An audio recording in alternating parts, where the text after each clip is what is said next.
Sebelum kita review, kami ingatkan kembali, Anda masih bisa bergabung secara aktif bersama kami di nomor telepon kami di 021 di 391 di 5201 dan juga ada WhatsApp interaktif kami di 0812 di 1398 di 3749 seperti yang tertera di layar televisi Anda.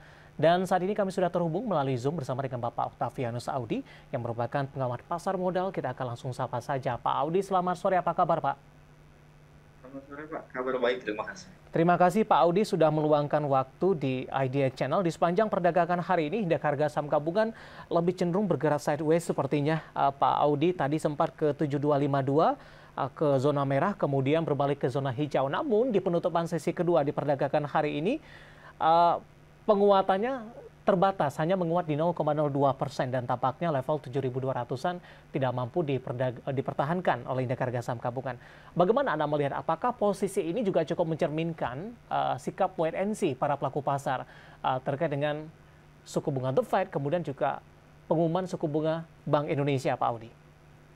Ya, benar tadi sudah disampaikan bahwa memang kalau saya bilang pekan ini adalah pekannya para bank sentral. Jadi bukan hanya The Fed, bukan hanya Bank Indonesia, tapi juga ada BOJ, BOE. Itu semua akan mengambil keputusan terkait dengan keputusan kenaikan suku bunga yang memang sudah diperkirakan sebelumnya. Dan kalau kita lihat dari sisi Indonesia sendiri juga sebenarnya para investor ini masih wait and see atau masih menunggu keputusan. Kalau kita lihat survei Bank Indonesia sampai dengan di minggu ketiga bulan September ini, kita akan terjadi inflasi 1%. Dan memang bobot terbesar setelah di breakdown itu adalah bensin mengalami kenaikan 0,9%. Jadi memang setelah adanya putusan kenaikan harga Pertalite itu benar-benar membuat atau bahkan bisa menjadi motor penggerak inflasi jauh lebih cepat, yang seperti sudah kita bahas sebelumnya terkait dengan kenaikan harga BBM bersubsidi. Dan ini sudah impact-nya sudah langsung ke dalam salah satu indikator yang paling penting, yaitu adalah inflasi. Dan kemungkinan besar dengan kenaikan atau terjadinya inflasi di bulan ini, ya saya pikir Bank Indonesia akan kembali menaikkan suku bunga, yaitu 25 basis point. Dan ini menjadi concern-nya para investor, bukan hanya di Indonesia, tetapi juga secara global. Dan kalau kita lihat juga regional maupun di Amerika, semuanya sama. Kita juga wait and see semua para investor, dan kita juga akan melihat seberapa agresif untuk The Fed khususnya, gitu ya, terkait dengan suku bunga. Karena memang terakhir pidatonya Jerome Powell mengatakan bahwa ini akan ada pain yang sangat lebih besar gitu di putusan kenaikan suku bunga di bulan September ini. Baik, jangka pendek Pak Audi, range pergerakan indeks harga saham gabungan dengan ditutup di bawah level 7.200-an di sesi kedua hari ini. Ya, kalau saya perkirakan untuk sampai dengan di pekan ini, ISG masih akan bergerak di level 7.300 sampai dengan di level 7.160.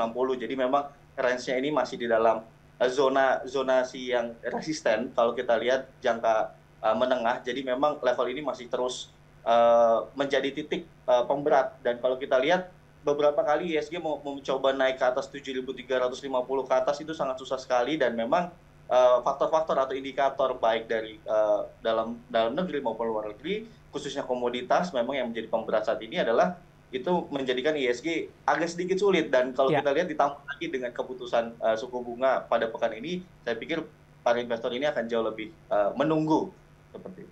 Baik, apakah Anda melihat sikap dari investor lebih ke arah trading, Pak Audi? Kalau kita lihat rotasi pergerakan sektoral cukup cepat.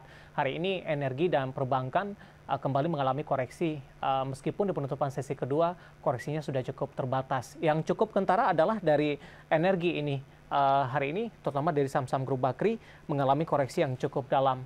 Sementara kondisi yang lainnya ketika dari perbankan dan energi yang sebelumnya menopang indeks harga saham gabungan, teknologi hari ini memimpin penguatan. Kita akan coba ulas dari teknologi terlebih dahulu. Bagaimana Anda melihat rotasi pergerakan sektoral saat ini, sehingga peralihannya juga cukup cepat, dan hari ini tampaknya teknologi yang menjadi penopang indeks harga saham gabungan ketika dari beberapa hari perdagangan sebelumnya justru menjadi pemberat, Pak Audi. Ya, saya pikir ini rotasi yang cukup wajar. Kalau kita lihat teknologi itu sendiri, memang khususnya kita bicaranya Goto gitu ya, sebagai market leader-nya, sepekan lalu sudah lebih dari 12% turunnya. Jadi saya pikir ini kemungkinan besar hanya technical rebound, dan mungkin ya dimanfaatkan untuk jangka pendek terms-nya dengan resisten yang mungkin bisa diperhatikan. Mungkin untuk Goto itu adalah sampai dengan di level 288 sampai dengan di 300 untuk resisten. Dan kalau kita lihat sendiri basisnya, kalau kita bicara energi, ya mungkin satu-satunya komoditas yang masih cukup menarik gitu ya sampai dengan akhir tahun ini boleh diperhatikan itu adalah memang hanya dari sisi batu bara. Kalau kita bicara minyak mentah, lalu kita bicara kelapa sawit gitu ya, itu semua memang kondisinya sudah mulai normalize. Ya, Jadi kalau kita bicara oke, minyak hari ini naik, tapi kalau kita bandingkan dengan peak-nya itu sampai dengan di 100, 110, 120, sekarang itu sudah di level 88. Jadi saya pikir ini sudah mulai memang harus berotasi dan memang sudah mulai berganti. Jadi para investor mungkin bisa memperhatikan untuk saat ini ya, yang boleh diperhatikan adalah yang sensitif terhadap rate, yaitu adalah mhm. salah satunya dari perbankan. Dan sebenarnya kalau kita bicara teknologi itu sendiri, impact-nya sebenarnya negatif untuk kenaikan suku bunga ini terhadap emiten-emiten saham teknologi. Jadi saya Oke. pikir dengan kenaikan GOTO ini mungkin bisa dimanfaatkan untuk jangka pendek saja. Baik, tadi sudah kita review untuk Gotoh hari ini menguat di sesi kedua 9,92% di 266. Range pergerakan Gotoh selanjutnya di 288 hingga 300 dan momentum ini bisa dimanfaatkan untuk trading dengan pelemahan yang sudah cukup dalam untuk Gotoh di beberapa perdagangan hari terakhir.